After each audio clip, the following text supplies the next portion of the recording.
नमस्कार, अच्छे प्रभात में आपका स्वागत है। आइए जानते हैं आज की बड़ी खबर। परतवाड़ा के कांडली ग्राम पंचायत के रास्तों की हालत खस्ता। कांडली ग्राम पंचायत के नागरिक मूलभूत सुविधाओं से वंचित, रास्तों की दुर्दशा। दरअसल पंचायत समिति अचलपुर की सबसे बड़ी ग्राम पंचायत के कुछ वार्डों के रास्तों की हालत बहुत ही खराब है। वहां के रास्तों में बड़े बड़े से गड्ढे हैं जहां बारिश का पानी पूरी तरीके से जमा हो चुका है। ये तो समझ ही नहीं आता कि रास्ते में गड्ढे हैं या गड्ढों में रास्ता ढूंढना पड़ता है, इतने बड़े बड़े गड्ढे हो चुके हैं। वहाँ के नागरिकों को बहुत ही असुविधा हो रही है इस चीज़ के वजह से। ग्राम पंचायत के नागरिकों ने कई बार इसकी कंप्लेंट करी, लेकिन उस पर कोई कार्रवाई नहीं हुई। इसके पहले भी हमने हमारी खबरों के माध्यम से कांडली ग्राम पंचायत के वार्डों के रास्तों की दुर्दशा बताई थी। वार्ड नंबर 4 रश्मि नगर कांडली में 12 वर्षों से कोई भी मूलभूत सुविधाएं नागरिकों को नहीं दी गई। रास्तों की हालत भी बहुत ही दयनीय है। वहाँ के नागरिकों को, बच्चों को अक्सर आने जाने में परेशानियों का सामना करना पड़ता है। और तो और स्ट्रीट लाइट भी नहीं है, तो नागरिकों के लिए रात के समय लाइट की व्यवस्था भी नहीं है। जैसे कि आप तस्वीरों में देख सकते हैं, इतने खराब रास्ते, और रात में लाइट न होने की वजह से यहाँ पे कभी भी कोई भी घटना घट सकती है। जब वहाँ के नागरिक ग्राम पंचायत में शिकायत करने जाते हैं तो कर देंगे ऐसा कहकर उन्हें वहाँ से रवाना कर दिया जाता है, या फिर ऐसा कहो कि उन्हें टाल दिया जाता है। नागरिक ग्राम पंचायत में जाकर बार बार परेशान हो गए हैं, लेकिन ग्राम पंचायत में बैठे सचिव इन्हें कोई फर्क नहीं पड़ता, क्योंकि उन्हें इस परेशानी का सामना नहीं करना पड़ता। प्रशासक राज में होने से पंचायत समिति में बैठे अधिकारी भी इस पर ध्यान केंद्रित नहीं कर रहे हैं। हमने भी इस समस्या से ग्राम पंचायत के सचिव को कई बार अवगत कराया है, लेकिन उनका कहना है कि उन्हें 50 ट्रक 100 ट्रक तक का मुरुम रास्ते पर डलवाया है। यदि मुरुम रास्ते पर नहीं डला, इस रास्ते पे तो ऐसा लग नहीं रहा है कि मुरुम डला है, तो इस रास्ते पर नहीं डला, तो हम जानना चाहते हैं कि ये मुरुम के ट्रक गए कहाँ, कौन से रास्ते में डाले गए, बताए ज़रा कोई। कई बार शिकायत करने पर भी यह अपनी मनमानी कर रहे हैं। बारिश की वजह से गड्ढों में पानी भरा हुआ है। महिलाएं अपने छोटे छोटे बच्चों को इस रास्ते पे ले जाती है, उनका क्या हाल होता होगा ये तो हम समझ ही सकते हैं। इसी बीच कोई मोटरसाइकिल वाला इस गड्ढे में गिर जाता है, यदि उसे कोई गंभीर चोट आ जाती है तो उसका जिम्मेदार कौन होगा? क्या ग्राम पंचायत इसकी जिम्मेदारी लेगी? एक तो ऐसे रास्ते, ऊपर से यहाँ पे लाइट भी नहीं। रात में यदि कोई मोटरसाइकिल यहाँ फंस जाती है तो उसकी मदद करने भी कोई नहीं आ सकता।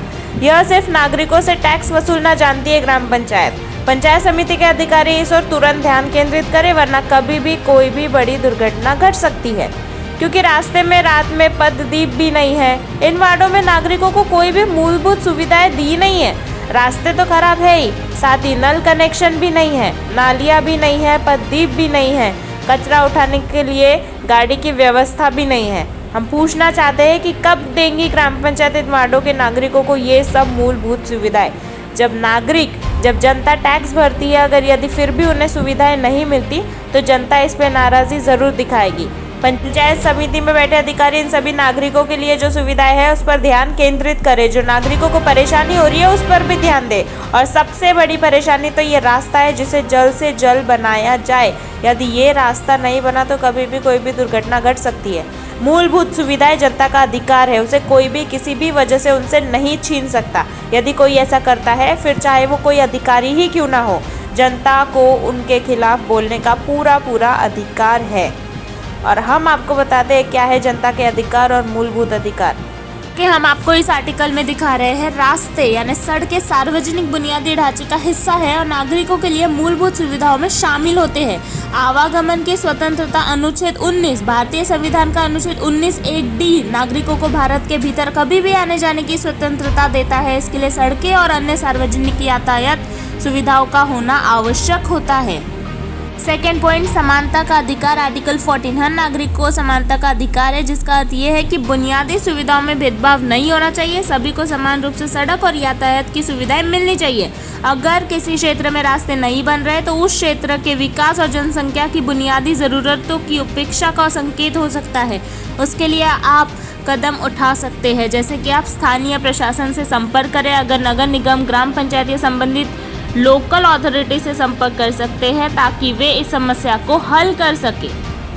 और ये भी जान लें कि यदि किसी अधिकारी से शिकायत करने के बावजूद रास्ते नहीं बन रहे और वह अपनी जिम्मेदारी पूरी नहीं कर रहे हैं तो इस विषय में प्रशासनिक विफलता मानी जाती है। ऐसे मामलों में अधिकारी को जवाबदेह ठहराने और न्याय पाने के लिए आप कुछ कानूनी प्रशासनिक प्रक्रियाओं का पालन कर सकते हैं जो नीचे लिखी है, जैसे कि उच्च अधिकारी को शिकायत कर सकते हैं, लोकायुक्त से शिकायत कर सकते हैं। अनुशासनात्मक कार्रवाई, यदि जांच के बाद यह साबित हो जाता है कि अधिकारी ने अपनी जिम्मेदारी नहीं निभाई या कोई भ्रष्टाचार हुआ है तो उस पर सरकारी सेवा नियमों के तहत अनुशासनात्मक कार्रवाई की जा सकती है। इसमें निलंबन, हस्तांतरण या सेवा में बर्खास्तगी शामिल हो सकती है। इसी तरह भारतीय दंड संहिता आईपीसी की धारा 166 के अनुसार यदि कोई सरकारी अधिकारी कानूनन काम करने से इनकार करता है या अपने पद का दुरुपयोग करता है तो उसे कारावास जो 1 साल तक हो सकता है या जुर्माना या दोनों से दंडित किया जा सकता है। विकास योजनाओं की मांग में सारे नियम आते हैं।